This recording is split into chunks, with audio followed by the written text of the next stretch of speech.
വിശദമായി നോക്കാം. കർണാടകയിൽ കുമാരസ്വാമി വിശ്വാസ വോട്ട് നേടി. അംഗബലം വർദ്ധിപ്പിക്കാൻ കഴിയാത്ത ബി.ജെ.പി സഭയിൽ നിന്നും ഇറങ്ങിപ്പോയി. ബി.ജെ.പി സഖ്യത്തിന്റെ പഴയ കാലത്തെ ശപിച്ച് കുമാരസ്വാമി ദേവഗൌഡയോട് മാപ്പ് ചോദിച്ചു. സിദ്ധരാമയ്യയോട് സഹതാപമെന്ന് യെദ്യൂരപ്പ പ്രതികരിച്ചു. കെ.ആർ. രമേശ് കുമാറിനെ എതിരില്ലാതെ സ്പീക്കറായി തിരഞ്ഞെടുത്തു. ഉച്ചയ്ക്ക് 12:30യോടെയാണ് വിശ്വാസ വോട്ടെടുപ്പിനായി കർണാടക നിയമസഭയുടെ പ്രത്യേക സമ്മേളനം ചേർന്നത്. സ്പീക്കർ തെരഞ്ഞെടുപ്പായിരുന്നു ആദ്യ നടപടി. ബി.ജെ.പി സ്ഥാനാർത്ഥി എസ് സുരേഷ് കുമാർ മത്സരത്തിൽ നിന്നും പിന്മാറിയതോടെ സ്പീക്കറായി കോൺഗ്രസിലെ കെ.പി. രമേശ് കുമാർ എതിരില്ലാതെ തെരഞ്ഞെടുക്കപ്പെട്ടു.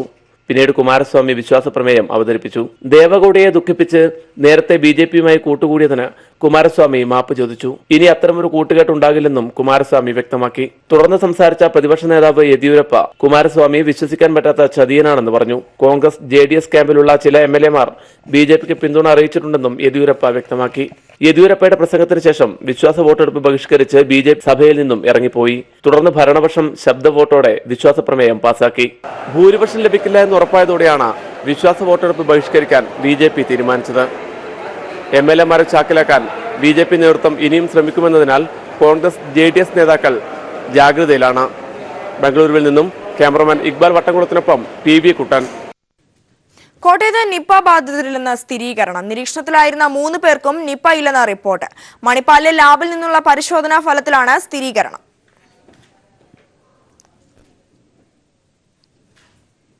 മലപ്പുറത്ത് നിപ്പ വൈറസ് പ്രതിരോധ സംവിധാനങ്ങൾ ശക്തമാക്കി ജില്ലാ ഭരണകൂടം. ജില്ലയിലെ അതീവ ജാഗ്രത പ്രഖ്യാപിച്ച പഞ്ചായത്തുകളിലെ വിദ്യാഭ്യാസ സ്ഥാപനങ്ങൾ അടച്ചിടാൻ കളക്ടർ ഉത്തരവിട്ടു. നിപ്പ ഭീതിയെ തുടർന്ന് മഞ്ചേരി മെഡിക്കൽ കോളേജ് ഒരാഴ്ചത്തേക്ക് അടച്ചു.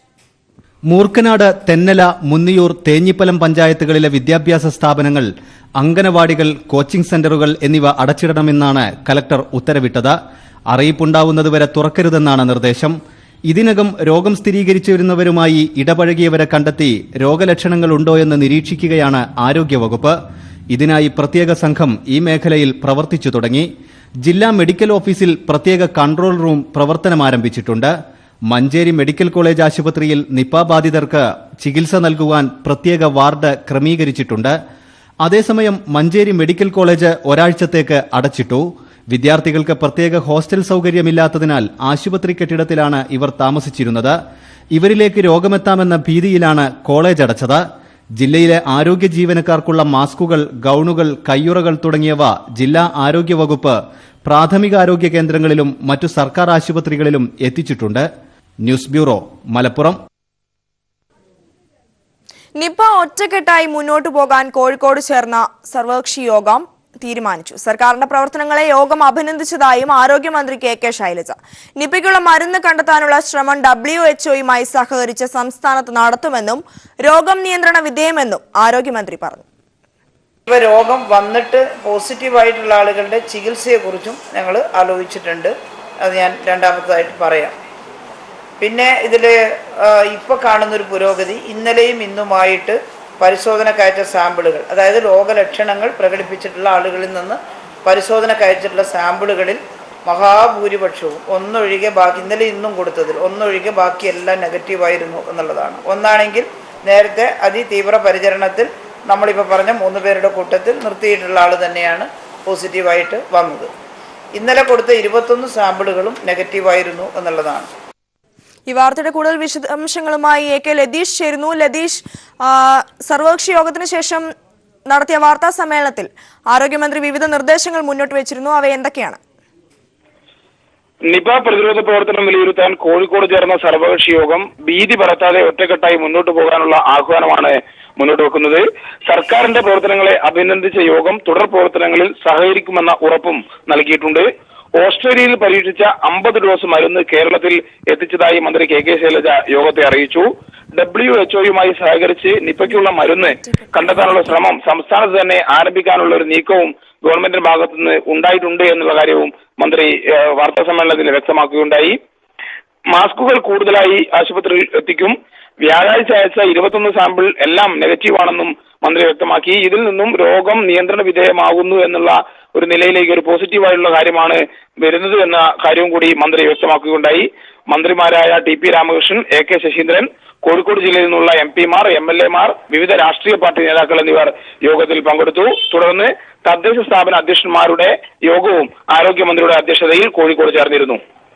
നിപ പ്രതിരോധിക്കാൻ ഒറ്റക്കെട്ടായി മുന്നോട്ടു പോകാൻ കോഴിക്കോട് ചേർന്ന സർവകക്ഷി യോഗം തീരുമാനിച്ചു. വിവരങ്ങളാണ് AK ലതീഷ് നൽകിയത്. മറ്റൊരു വാർത്തയിലേക്ക്.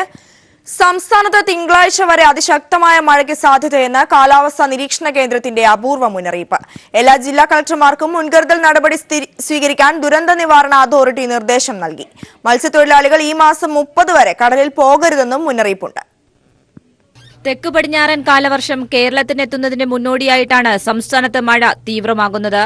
ഈ മാസം 28 വരെ കേരളത്തിൽ അതിതീവ്ര മഴയ്ക്ക് സാധ്യതയുണ്ടെന്നാണ് കേന്ദ്ര കാലാവസ്ഥാ വകുപ്പ് സംസ്ഥാന കാലാവസ്ഥാ കേന്ദ്രത്തെ അറിയിച്ചിട്ടുള്ളത്. 21 സെന്റിമീറ്റർ വരെ മഴ ലഭിക്കുമെന്നാണ് അറിയിപ്പ്.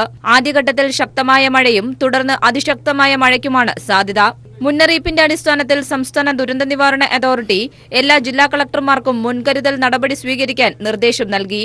താലൂക്ക് കൺട്രോൾ റൂമുകൾ 24 മണിക്കൂറും പ്രവർത്തിപ്പിക്കുക, ദുരിതാശ്വാസ ക്യാമ്പുകൾക്കായുള്ള മുന്നൊരുക്കം നടത്തുക, ഉരുൾപൊട്ടൽ സാധ്യത കണക്കിലെടുത്ത് രാത്രി സമയത്ത് മലയോര മേഖലകളിലേക്കുള്ള യാത്ര പരിമിതപ്പെടുത്തുവാൻ പോലീസിന് നിർദ്ദേശം നൽകുക, ബീച്ചുകളിൽ വിനോദസഞ്ചാരികൾ കടലിൽ ഇറങ്ങാതിരിക്കുവാനുള്ള നടപടികൾ സ്വീകരിക്കാനും കളക്ടർമാരോട് ആവശ്യപ്പെട്ടിട്ടുണ്ട്. കടലിൽ ഉയർന്ന തിരമാല ഉണ്ടാകാൻ സാധ്യതയുണ്ടെന്ന ജാഗ്രതാ നിർദ്ദേശവും ഇതിനോടകം തന്നെ നൽകിയിട്ടുണ്ട്. ഈ സാഹചര്യത്തിൽ മത്സ്യത്തൊഴിലാളികൾ ഈ മാസം 30 വരെ കടലിൽ പോകരുതെന്നാണ് മുന്നറിയിപ്പ്. News bureau, Thiruvananthapuram. ആഭ്യന്തര വകുപ്പിന് കീഴിൽ പോലീസ് ആസ്ഥാനത്ത് പ്രവർത്തിച്ചു വന്ന കേരള സ്റ്റേറ്റ് റൈഫിൾ അസോസിയേഷന്റെ പേരിൽ വ്യാജ സംഘടന രൂപീകരിച്ച് തട്ടിപ്പ് നടത്തുന്നതായി പരാതി. യഥാർത്ഥ അസോസിയേഷനെ മറികടന്ന് സ്പോർട്സ് കൌൺസിലിന്റെ അഫിലിയേഷൻ സമ്പാദിച്ചാണ് വ്യാജമാർ കേന്ദ്ര സർക്കാരുകളുടെ ഫണ്ട് തട്ടുന്നത്. സംഭവത്തിൽ തൃശൂർ വിജിലൻസ് യൂണിറ്റ് അന്വേഷണം ആരംഭിച്ചു. പൊതുജനങ്ങൾക്ക് ഷൂട്ടിംഗ് പരിശീലനം നൽകുന്നതിനായി 1958 ആഭ്യന്തര വകുപ്പിന് കീഴിൽ കേരള റൈഫിൾ അസോസിയേഷൻ രൂപീകൃതമായത്. സിവിലിയൻ റൈഫിൾ ട്രെയിനിംഗ് സ്കീമിന് കീഴിൽ കേന്ദ്ര സംസ്ഥാന സർക്കാരുകളുടെ ധനസഹായം കൈപ്പറ്റിയാണ് സംഘടന പ്രവർത്തിക്കുന്നത്. പരിശീലനത്തിനൊപ്പം ദേശീയ, സംസ്ഥാന, ജില്ലാതല ചാമ്പ്യൻഷിപ്പുകൾ നടത്തുകയെന്നതാണ് പോലീസ് IG റാങ്കിലുള്ള ഉദ്യോഗസ്ഥൻ നേതൃത്വം നൽകുന്ന അസോസിയേഷന്റെ പ്രവർത്തന ലക്ഷ്യം. 2008 ഇതേ അസോസിയേഷന്റെ പേരിൽ ആലപ്പുഴയിൽ ചാരിറ്റബിൾ സൊസൈറ്റി രൂപീകരിച്ചാണ് തട്ടിപ്പിന് തുടക്കമിട്ടത്. യഥാർത്ഥ അസോസിയേഷനെ മറികടന്ന സംസ്ഥാന സ്പോർട്സ് കൌൺസിലിന്റെ അഫിലിയേഷൻ നേടിയെടുത്ത ഇവർ പിന്നീട് കേന്ദ്ര സംസ്ഥാന സർക്കാരുകളുടെ ഫണ്ടുകൾ തട്ടിയെടുക്കുകയായിരുന്നു. പോലീസ് ഹെഡ്ക്വാർട്ടേഴ്സിന്റെ പേരിൽ വ്യാജ രജിസ്ട്രേഷൻ ഉണ്ടാക്കി നാഷണൽ ഗെയിംസ് ഉൾപ്പെടെ നിന്നും വ്യാപകമായ രീതിയിൽ ഭീമമായ തുക നിയമവിരുദ്ധമായി കരസ്ഥമാക്കിയിരിക്കുകയാണ്. 2015 ശേഷമാണ് വ്യാജ അസോസിയേഷനാണ് ധനസഹായം കൈപ്പറ്റുന്നതെന്ന വിവരം ആഭ്യന്തര വകുപ്പിന് ബോധ്യമായത്. അനർഹമായി ഫണ്ട് കൈപ്പറ്റുന്നതിനൊപ്പം ദേശവിരുദ്ധ പ്രവർത്തനങ്ങൾക്ക് വരെ വെടിക്കോപ്പുകൾ ഉപയോഗിച്ചേക്കാമെന്ന് അന്വേഷണത്തിൽ കണ്ടെത്തി. പരേതരായവരുടെ പേരിലാണ് വ്യാജ അസോസിയേഷൻ രൂപീകരിച്ചതെന്നും തെളിഞ്ഞു. തട്ടിപ്പ് നടത്തിയ ഭാരവാഹികളെ IG-യുടെ നേതൃത്വത്തിൽ ചേർന്ന യോഗത്തിൽ ചുമതലകളിൽ നിന്ന് മാറ്റി നിർത്തിയിരുന്നു. ഇക്കാര്യത്തിൽ അന്വേഷണം ആവശ്യപ്പെട്ട തൃശൂർ സ്വദേശി റെനീഷ് ഡാനിയേൽ വിജിലൻസ് കോടതിയിൽ നൽകിയ പരാതിയിൽ വിജിലൻസ് തൃശൂർ യൂണിറ്റ് ത്വരിത പരിശോധന ആരംഭിച്ചു. വിജിലൻസ് DYSPക്കാണ് അന്വേഷണ ചുമതല. News bureau, Thrissur. തിരികെ വാർത്തകളിലേക്ക്. അട്ടപ്പാടിയിൽ ആദിവാസി പെൺകുട്ടിയെ പീഡിപ്പിച്ച സംഭവത്തിൽ പിടിയിലായവരുടെ അറസ്റ്റ് രേഖപ്പെടുത്തി. സംഭവത്തിൽ 12 പ്രതികളെയാണ് ഷോളയൂർ പോലീസ് പിടികൂടിയത്. അല്പസമയത്തിനകം ഇവരെ കോടതിയിൽ ഹാജരാക്കും. കഴിഞ്ഞ ശനിയാഴ്ച മുതൽ വീട്ടിൽ നിന്നും കാണാതായ പെൺകുട്ടിയെ അട്ടപ്പാടിയിലെ വിവിധ സ്ഥലങ്ങളിൽ വെച്ച് നിരവധി തവണ പീഡനത്തിനിരയാക്കി. ആനക്കട്ടി സ്വദേശി ഇന്ദുമതി, നെല്ലിപ്പതി സ്വദേശികളായ രതീഷ്, ശിവകുമാർ, കുമാർ, കാരറ സ്വദേശി വീനസ് രാജ്, താഴിസാമ്പാർക്കോട് സ്വദേശികളായ മണികണ്ഠൻ, രാംരാജ്, ബൂതിവഴി സ്വദേശികളായ സുധീഷ്, രാജേഷ് കുമാർ, കരിയൂർ സ്വദേശികളായ അരവിന്ദ്, ഈശ്വരൻ എന്നിവരാണ് പ്രതികൾ. കേസിൽ ഒരാളെ കൂടി പിടികൂടാനുണ്ടെന്നാണ് പോലീസ് നൽകുന്ന വിവരം. വീട്ടിൽ മുത്തശ്ശി മാത്രമുള്ള സമയത്ത് അയൽവാസിയായ യുവതി ക്ഷേത്രത്തിലെ ഉത്സവത്തിന് കൊണ്ടുപോകുന്നുവെന്ന് പറഞ്ഞാണ് പെൺകുട്ടിയെ വീട്ടിൽ നിന്ന് കൂട്ടിക്കൊണ്ടുപോയത്. കൂലിപ്പണിക്ക് പോയ അമ്മ തിരിച്ചെത്തി രാത്രി വൈകിട്ടും പെൺകുട്ടിയെ കാണാതായതോടെ അന്വേഷിച്ചെങ്കിലും കണ്ടെത്താനായില്ല. തുടർന്ന് ഇവർ നൽകിയ പരാതിയുടെ അടിസ്ഥാനത്തിൽ നടത്തിയ അന്വേഷണത്തിനൊടുവിൽ പെൺകുട്ടിയെ കണ്ടെത്തുകയായിരുന്നു. വൈദ്യപരിശോധനയിൽ പെൺകുട്ടി ലൈംഗിക പീഡനത്തിന് ഇരയായതായി തെളിഞ്ഞു. തുടർന്ന് നടത്തിയ അന്വേഷണത്തിലാണ് അട്ടപ്പാടി സ്വദേശികളായ പ്രതികൾ പിടിയിലായത്. News bureau, Palakkad. ഇന്ത്യൻ മാധ്യമ സ്ഥാപനങ്ങളിൽ കോബ്ര പോസ്റ്റ് നടത്തിയ ഒളിക്യാമറ ഓപ്പറേഷന്റെ വീഡിയോകളും വിവരങ്ങളും പുറത്ത്. രണ്ടാംഘട്ട വെളിപ്പെടുത്തലിൽ 2 ഡസനോളം വരുന്ന പുതിയ വീഡിയോകളാണ് പുറത്തു വന്നത്. മുഖ്യധാരയിലുള്ളതും അല്ലാത്തതുമായ നിരവധി മാധ്യമ സ്ഥാപനങ്ങളുടെ മേധാവികൾ ഒളിക്യാമറയിൽ കുടുങ്ങി. നെറ്റ്വർക്ക് 18, ടൈംസ് ഓഫ് ഇന്ത്യ തുടങ്ങിയ മാധ്യമ സ്ഥാപനങ്ങളും കുടുങ്ങിയവയിലുണ്ട്. സംഘപരിവാർ ശക്തികൾക്ക് വേണ്ടി പണത്തിന് വാർത്ത നൽകാമെന്നാണ് മാധ്യമങ്ങൾ ഉറപ്പ് നൽകിയത്. 6 കോടി മുതൽ 500 കോടി വരെയുള്ള ഓഫറുകളാണ് മാധ്യമങ്ങൾ സ്വീകരിക്കാൻ തയ്യാറായത്. ഈ വാർത്തയുടെ കൂടുതൽ വിശദാംശങ്ങളുമായി സന്തോഷ് സെർലിംഗ് ഡൽഹിയിൽ നിന്നും ചേരുന്നു. സന്തോഷ്, ഇന്ത്യയിലെ മാധ്യമങ്ങളെ ഹിന്ദുത്വ ശക്തികൾ പിടിമുറുക്കുന്നതിന്റെ സൂചനകളാണ് ഇപ്പോൾ പുറത്തു വരുന്നത്. ഇതിന്റെ സത്യാവസ്ഥ എന്താണ്? ഇതിന്റെ സാഹചര്യം എന്താണ്? വളരെ ഞെട്ടിക്കുന്ന വിവരമാണ് ഇപ്പോൾ കോബ്ര പോസ്റ്റ് പുറത്തുവിട്ടിരിക്കുന്നത്. നേരത്തെ തന്നെ കോബ്ര പോസ്റ്റ് ഇതിന് സമാനമായ 2 വീഡിയോകൾ കഴിഞ്ഞ മാർച്ച് മാസത്തിൽ പുറത്തുവിട്ടിരുന്നു. അതിൽ അവർ നടത്തിയ ഒരു ഇൻവെസ്റ്റിഗേഷൻ എന്ന് പറയുന്നത് ഈ ഹിന്ദുത്വ ധ്രുവീകരണം, നിലവിൽ കേന്ദ്രം ഭരിക്കുന്ന BJPക്ക് വേണ്ടി ഹിന്ദുത്വ ധ്രുവീകരണം നടത്താൻ മാധ്യമങ്ങളെ ഉപയോഗിക്കുകയാണ്. അതിന് എത്രത്തോളം മാധ്യമങ്ങൾ വഴങ്ങും എന്നതായിരുന്നു പഠന വിഷയം. പക്ഷെ കോബ്ര പോസ്റ്റിനെ പോലും, അതായത് അന്വേഷണം നടത്തിയ കോബ്ര പോസ്റ്റിനെ പോലും ഞെട്ടിച്ചുകൊണ്ട് ഏകദേശം 18ഓളം മാധ്യമങ്ങളാണ് പണം വാങ്ങി ഈ ഹിന്ദുത്വ ധ്രുവീകരണത്തിന് BJPക്ക് അനുകൂലമായ വാർത്തകൾ നൽകാം എന്നറിയിച്ചിരിക്കുന്നത്.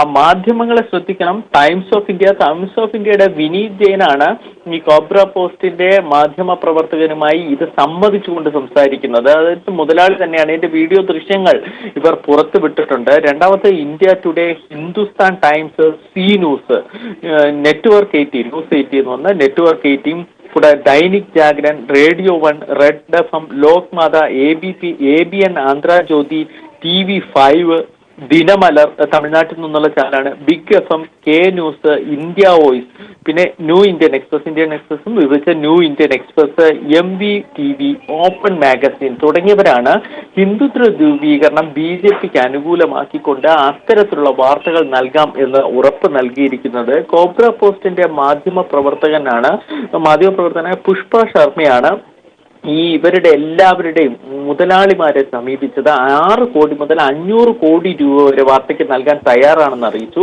ഇവരെല്ലാവരും ഇത് അംഗീകരിക്കുകയും ചെയ്തു. ഈ അംഗീകരിച്ചുള്ള ദൃശ്യങ്ങളാണ് ഇപ്പോൾ പുറത്തുവിട്ടിരിക്കുന്നത്. അതേസമയം മറ്റൊന്ന്, ഇതിൽ തന്നെയുള്ള ദൈനിക് ഭാസ്കറിന്റെ അവരുടെ ഉടമകളുമായും ഇത്തരത്തിലുള്ള വീഡിയോ ദൃശ്യങ്ങളുണ്ട്. അവരും ഇത് സമ്മതിക്കുന്നത്. പക്ഷെ അവർ ഈ വീഡിയോ ദൃശ്യങ്ങൾ പുറത്തു വരും എന്നത് കണ്ടതിനെ തുടർന്ന് ഡൽഹി കോടതിയെ സമീപിച്ചു. അങ്ങനെ ഡൽഹി കോടതിയുടെ ഇഞ്ചക്ഷൻ ഓർഡറിന്റെ അടിസ്ഥാനത്തിൽ ഇപ്പോൾ ആ ദൃശ്യം പുറത്തുവിട്ടിട്ടില്ല. എന്നാൽ അത് കോടതിയിൽ നിന്ന് അനുകൂല മറുപടി ഉണ്ടായാൽ ഉടൻ തന്നെ ആ ദൃശ്യം പുറത്തുവിടും എന്നാണ് ഇപ്പോൾ കോബ്ര പോസ്റ്റ് അറിയിച്ചിരിക്കുന്നത്. സന്തോഷ്, ഇത്തരം പണം വാങ്ങി വാർത്തകൾ നൽകുന്ന മുഖ്യധാര മാധ്യമങ്ങൾ സത്യസന്ധരായ മാധ്യമ പ്രവർത്തകർക്ക് ഒരു തിരിച്ചടിയല്ലേ? തീർച്ചയായും. അതായത് ഞാൻ പറഞ്ഞ രാജ്യത്തെ തന്നെ ഞെട്ടിക്കുന്നുണ്ട് ഇത്തരം നീക്കങ്ങൾ. നേരത്തെ തന്നെ ഈ ഭരണകക്ഷിയായ BJPക്ക് അനുകൂലമായി പെയ്ഡ് ന്യൂസുകൾ പല ഭാഗത്തുനിന്നും ഉണ്ടാകുന്നു എന്ന ആരോപണം വളരെ ശക്തമാണ്. പ്രത്യേകിച്ച് 2013 ലോക്സഭാ തെരഞ്ഞെടുപ്പ് പ്രചരണ സമയത്ത് മുതൽ അത് വ്യക്തവുമായിരുന്നതാണ്. പക്ഷേ ഇത്തരത്തിൽ വിപുലമായ ആ ഒരു നെറ്റ്വർക്കിൽ ചില മാധ്യമങ്ങൾ ഉണ്ടാകും എന്ന് പ്രതീക്ഷിക്കപ്പെട്ടിരുന്നെങ്കിൽ അതുപോലെ ഞെട്ടിച്ചുകൊണ്ട് ഇത്രയേറെ വിപുലമായ വലിയൊരു ശൃംഖല തന്നെ ഇതിന് പിന്നിലുണ്ട് എന്നിപ്പോൾ തെളിഞ്ഞിരിക്കുന്നു. അതായത് ഏറ്റവും പ്രധാനപ്പെട്ട മാധ്യമങ്ങളാണ് ഇതിൽ കുടുങ്ങിയിരിക്കുന്നത്. അല്ലാതെ ചെറുകിട ഏതെങ്കിലും സംവിധാനങ്ങളോ മാധ്യമ ഗ്രൂപ്പുകളോ അല്ല, വൻകിട ഗ്രൂപ്പുകൾ തന്നെയാണ് വലിയ തോതിൽ തുക വാങ്ങിക്കൊണ്ട് ഈ ഹിന്ദുത്വ ധ്രുവീകരണത്തിന് അനുകൂലമായ വാർത്തകൾ നൽകാം എന്ന് ഉറപ്പ് നൽകിയിരിക്കുന്നത്.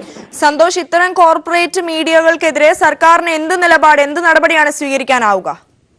നിലവിൽ പെയ്ഡ് ന്യൂസിനെതിരെ നടപടിയെടുക്കാനുള്ള സംവിധാനം വാർത്താ പ്രക്ഷേപണ മന്ത്രാലയത്തിനുണ്ട്. പക്ഷേ ഇപ്പോൾ ഈ പുറത്തു വന്നിരിക്കുന്ന വാർത്തകൾ മനസ്സിലാക്കിയാൽ നമുക്കറിയുന്നത് ഏതെങ്കിലും തരത്തിൽ കേന്ദ്ര സർക്കാർ ഇവർക്ക് എതിർക്കൊണ്ട് നടപടിയെടുക്കാൻ സാധ്യത കുറവാണ്. പ്രത്യേകിച്ച് ഇത് കേന്ദ്ര സർക്കാരിന് അനുകൂലമാണ് കാര്യങ്ങൾ, അവർക്ക് വേണ്ടിയാണ് ഈ ചർച്ചകൾ നടന്നിരിക്കുന്നതെന്ന് പോലും. അതുകൊണ്ട് തന്നെ അങ്ങനെ ഒരു നടപടി ഇനിയും വളരെ കുറവ്. ഇനി ഏതെങ്കിലും തരത്തിൽ കോടതി ഇടപെടലിലൂടെ മാത്രമേ കാര്യങ്ങൾ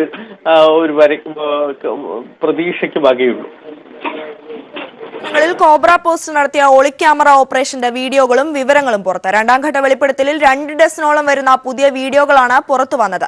മുഖ്യധാരയിലുള്ളതും അല്ലാത്തതുമായ നിരവധി മാധ്യമ സ്ഥാപനങ്ങളുടെ മേധാവികൾ ഒളിക്യാമറയിൽ കുടുങ്ങി. 4 വർഷം തികയ്ക്കുന്ന മോദി സർക്കാരിന് സമ്മാനമായി ട്രോളർമാരുടെ വക പൊങ്കാലാഭിഷേകം. UPA ഭരണകാലത്തെ പെട്രോൾ വില വർധനവിനെതിരെ പ്രധാനമന്ത്രി നരേന്ദ്രമോദി 6 വർഷം മുമ്പ് കുറിച്ച ഫേസ്ബുക്ക് പോസ്റ്റ് കുത്തിപ്പൊക്കിയാണ് മലയാളികൾ പൊങ്കാലയിട്ടിരിക്കുന്നത്. 2012 മെയ് 23-നാണ് UPA സർക്കാരിനോടുള്ള രോഷം പ്രകടമാക്കിക്കൊണ്ട് നരേന്ദ്രമോദി തന്റെ ഫേസ്ബുക്കിൽ ഉഗ്രനൊരു പോസ്റ്റ് ഇട്ടത്. പെട്രോൾ വിലയിലെ കുത്തനെയുള്ള വർധന കോൺഗ്രസിന്റെ നേതൃത്വത്തിലുള്ള UPA സർക്കാർ പരാജയമാണെന്നതിന്റെ ഉത്തമ ദൃഷ്ടാന്തമാണെന്നും ഗുജറാത്തിനുമേൽ ശതകോടിക്കണക്കിന് രൂപയുടെ ബാധ്യതയാണ് ഇതുണ്ടാക്കുകയെന്നും പാർലമെന്റ് സമ്മേളനം തീർന്ന് ഒരു ദിവസത്തിനു ശേഷം എടുത്ത തീരുമാനം പാർലമെന്റിന്റെ അന്തസ്സിന് കോട്ടം വരുത്തിയെന്നുമായിരുന്നു മോദിയുടെ പോസ്റ്റ്. ഗുജറാത്ത് മുഖ്യമന്ത്രിയായിരുന്ന സമയത്തായിരുന്നു മോദിയുടെ ഈ പോസ്റ്റ്. അക്കാലത്ത് ഇന്ധനവില തീരുമാനിക്കുന്നതിൽ സർക്കാരിന് കൃത്യമായ അജണ്ടയുമുണ്ടായിരുന്നു. ഇത് മുതലെടുക്കാനും മോദിക്കായി. 2014 മോദി ഇന്ത്യയുടെ പ്രധാനമന്ത്രിയായി. ഇന്ധനവില നിർണ്ണയിക്കാനുള്ള അധികാരം കേന്ദ്ര സർക്കാരിൽ നിന്നും എണ്ണ കമ്പനികൾക്ക് തീരെഴുതി കൊടുത്തതും ഇക്കാലത്താണ്. ഒപ്പം ദിവസവും വില വ്യത്യാസപ്പെടുന്ന തീരുമാനത്തിലേക്കുമെത്തി. ഇതിന്റെ അടിസ്ഥാനത്തിൽ ഇന്ത്യയിൽ ഓരോ ദിവസവും വില കുതിച്ചുയരുകയാണ്. ഈ അവസരത്തിലാണ് ഇന്ധനവില വർധനവിനോടുള്ള പ്രതിഷേധമറിയിക്കാൻ ജനങ്ങൾ മോദിയുടെ പഴയ പോസ്റ്റ് കുത്തിപ്പൊക്കി രംഗത്തെത്തിയിരിക്കുന്നത്. 10,000-ഓളം മലയാളികൾ കമന്റിട്ടിരിക്കുന്ന ഈ പോസ്റ്റിന് 25,000-ലേറെ ലൈക്കുകളും ഷെയറുകളുമാണ് ലഭിച്ചിരിക്കുന്നത്. News desk.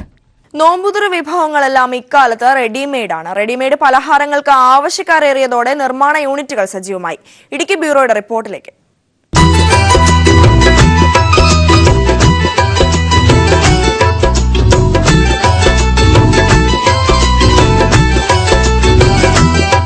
സമൂസ, കട്ട്ലറ്റ്, ഇറച്ചിപ്പത്തിരി, മുട്ടപ്പത്തിരി, മീറ്റ് റോൾ, ഉന്നക്കായ തുടങ്ങി ഒന്നും വീടുകളിൽ ഉണ്ടാക്കേണ്ട. എല്ലാ പലഹാരങ്ങളും റെഡിമെയ്ഡായി വീട്ടിലെത്തും. കയ്യിൽ അല്പം പണം വേണമെന്ന് മാത്രം. ആവശ്യക്കാരേറിയതോടെ ഇത്തരം പലഹാരങ്ങൾ നിർമ്മിക്കുന്ന കൂട്ടായ്മകൾക്ക് നല്ല വരുമാനമാണ്. സ്ത്രീ കൂട്ടായ്മകളാണ് കൂടുതലായും വിഭവങ്ങൾ വിപണിയിലെത്തിക്കുന്നത്. വീടുകളിലേക്കും പള്ളികളിലേക്കും സമൂഹ നോമ്പുതുറകളിലേക്കുമായി ആയിരക്കണക്കിന് ഉൽപ്പന്നങ്ങൾ വിൽപ്പന നടക്കുന്നുണ്ട്. റെഡി ടു ഈറ്റ് എന്നുള്ള സ്നാക്സ് ഐറ്റം ആണ് നമ്മൾ കൂടുതലും ഉണ്ടാക്കുന്നത്. എരിവും മധുരവും എല്ലാം പലതരക്കാരുണ്ടല്ലോ, അതുകൊണ്ട് പലതരത്തിലുള്ള സ്നാക്സ് ഉണ്ടാക്കുന്നുണ്ട്. സമോസയ്ക്ക് എപ്പോഴും പള്ളികളിൽ നിന്നുള്ള ഓർഡർ ഉണ്ട്. സ്പെഷ്യലായിട്ടുള്ള ആൾക്കാർ ഓർഡർ തരും. അങ്ങനെ സമോസ, കട്ട്ലറ്റ് കൂടുതലായിട്ടുണ്ട്. അല്ലാത്തതൊക്കെ ഒരു 450-500 എന്നുള്ള തോതിൽ പോകുന്നുണ്ട്. ഇതിപ്പോൾ നമ്മൾ തൊടുപുഴയിൽ ഒരു 3-4 വർഷമായിട്ട് തുടർച്ചയായിട്ട് എല്ലാ റമദാനിലും ചെയ്തുകൊണ്ടിരിക്കുന്നതാണ്. രാവിലെ 8 മണിയോടെ സജീവമാകുന്ന നിർമ്മാണം സന്ധ്യയോടെയാണ് അവസാനിക്കുന്നത്. ഇടുക്കിയിൽ നിന്ന് ദിലീപ് ഗോപിക്കൊപ്പം സമീർ വഴങ്ങോട്. ചെങ്ങന്നൂർ മൂലപ്പടവിൽ സഹോദരി ഭവനത്തിൽ കെ കാർത്യായനി അമ്മയെ ചൊവ്വാഴ്ച വൈകിട്ട് 4 മണി മുതൽ കാണുവാനില്ല. മലയാളം മാത്രമേ ഇവർ സംസാരിക്കൂ. കാണാതാകുമ്പോൾ ചെങ്കൽ നിറത്തിലുള്ള സാരിയും ക്രീം നിറത്തിലുള്ള ബ്ലൗസുമായിരുന്നു വേഷം. വിവരം ലഭിക്കുന്നവർ ദയവായി അടുത്ത പോലീസ് സ്റ്റേഷനിലോ സ്ക്രീനിൽ കാണുന്ന ഫോൺ നമ്പറിലോ ബന്ധപ്പെടുക.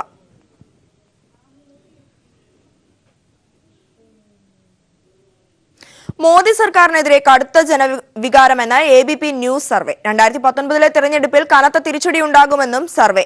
ഒരു വർഷത്തിനിടെ അസംതൃപ്തരുടെ എണ്ണത്തിൽ 20% വർധനവുണ്ടായെന്ന് സർവേയിൽ പറയുന്നു. വരുന്ന തെരഞ്ഞെടുപ്പുകളിൽ BJPക്ക് തിരിച്ചടിയുണ്ടാകുമെന്നാണ് സർവേ വ്യക്തമാക്കുന്നത്. NDA സർക്കാർ 4ാം വാർഷികം പൂർത്തിയാക്കുന്നതിന്റെ ഭാഗമായി ABP ന്യൂസ് നടത്തിയ സർവേ റിപ്പോർട്ടിലാണ് മോദി സർക്കാരിന് 2019 തെരഞ്ഞെടുപ്പിൽ തിരിച്ചടി ഉണ്ടാകുമെന്ന് വ്യക്തമാക്കുന്നത്.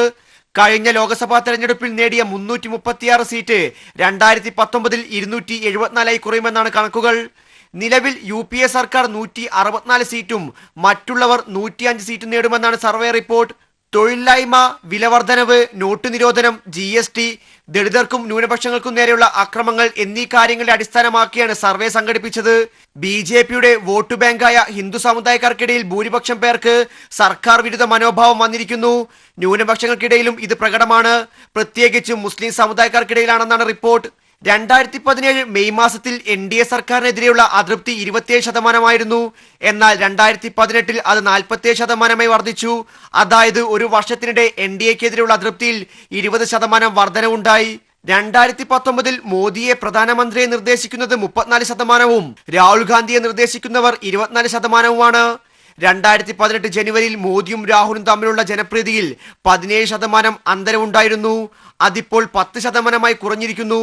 അതേസമയം ഈ വർഷം നിയമസഭാ തെരഞ്ഞെടുപ്പുകൾ നടക്കുന്ന രാജസ്ഥാനും മധ്യപ്രദേശും BJPക്ക് നഷ്ടപ്പെടുമെന്നും റിപ്പോർട്ടുണ്ട്. മധ്യപ്രദേശിൽ കോൺഗ്രസ് 49 സീറ്റുകൾ നേടുമ്പോൾ BJP 34ലേക്ക് ഒതുങ്ങും. രാജസ്ഥാനിൽ കോൺഗ്രസ് 44 സീറ്റുകൾ നേടുമ്പോൾ BJPക്ക് 39 സീറ്റേ ലഭിക്കുള്ളൂ. രാജസ്ഥാനിൽ ഈ വർഷം ഉപതെരഞ്ഞെടുപ്പ് നടന്ന 2 ലോക്സഭാ സീറ്റിലും 6-ൽ 4 നിയമസഭാ സീറ്റിലും കോൺഗ്രസ് ആണ് വിജയിച്ചത്. സർവേ റിപ്പോർട്ടുകൾ ശരിവെക്കുന്നതാണ് ഈ തെരഞ്ഞെടുപ്പ് ഫലങ്ങൾ. News bureau, Delhi. മലയാള ടെലിവിഷൻ ചരിത്രത്തിൽ ആദ്യമായി ഇതര സംസ്ഥാന മലയാളി വ്യവസായ സംരംഭകർക്ക് പുരസ്കാരങ്ങളുമായി കൈരളി TV എത്തുന്നു. Kairali TV NRK entrepreneur award 2018 Mumbai world Malayali കൌൺസിലുമായി ചേർന്നാണ് പ്രാവർത്തികമാക്കുന്നത്. പുരസ്കാരത്തിനുള്ള നാമനിർദ്ദേശങ്ങൾ ക്ഷണിച്ചു. NRKകളായ മികച്ച ബിസിനസ് വ്യക്തിത്വങ്ങൾക്കുള്ള ബിസിനസ് എക്സലൻസ് അവാർഡ്, 35 വയസ്സിന് താഴെയുള്ള NRKകളായ സംരംഭകർക്കുള്ള യങ് ഓൺട്രപ്രണർ അവാർഡ്, NRKകളായ വനിതാ സംരംഭകരെ ആദരിക്കുന്ന വിമൻ ഓൺട്രപ്രണർ അവാർഡ്, ഇന്ത്യയിൽ എവിടെയെങ്കിലും വൻ നിക്ഷേപം നടത്തി വിജയം കൊയ്ത എൻആർകെകളായ സംരംഭകർക്കുള്ള investor of the year award, business രംഗത്ത് സമഗ്ര സംഭാവനകൾ നൽകിയ എൻആർകെകളായ സംരംഭകർക്കുള്ള സ്പെഷ്യൽ ജൂറി അവാർഡ് എന്നിങ്ങനെ 5 അവാർഡുകളാണ് നൽകുന്നത്. ജനകീയ നാമനിർദ്ദേശത്തിലൂടെയാണ് അവാർഡ് നിർണ്ണയിക്കുന്നത്. അവാർഡിന് പരിഗണിക്കാൻ യോഗ്യതയുള്ളവരെ വ്യക്തികൾക്കും സംഘടനകൾക്കും നിർദ്ദേശിക്കാം.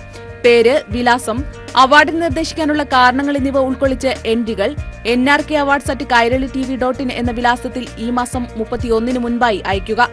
കാർഷിക പ്രതിഭകളെ ആദരിക്കുന്ന കതിർ അവാർഡ്, ആതുര സേവന രംഗത്ത് സംഭാവനകൾ നൽകുന്നവരെ ആദരിക്കുന്ന ഡോക്ടേഴ്സ് അവാർഡ്, മികച്ച സ്റ്റാർട്ടപ്പുകൾക്കുള്ള ഇന്നോടെക് അവാർഡ്, യുവ വനിതാ സംരംഭകർക്ക് നൽകുന്ന ജ്വാല അവാർഡ്, ശാരീരിക വെല്ലുവിളികളെ അതിജീവിച്ച് നേട്ടങ്ങൾ കൊയ്തവരെ ആദരിക്കുന്ന ഫീനിക്സ് പുരസ്കാരം, NRI ബിസിനസ് അവാർഡ് എന്നിങ്ങനെ കേരള സമൂഹത്തിന്റെ പ്രശംസ പിടിച്ചുപറ്റിയ നിരവധി പുരസ്കാരങ്ങൾക്ക് പുറമെയാണ് എൻആർകെകളെ ആദരിക്കുന്ന പുതിയ പുരസ്കാരവുമായി കൈരളി എത്തുന്നത്. News desk.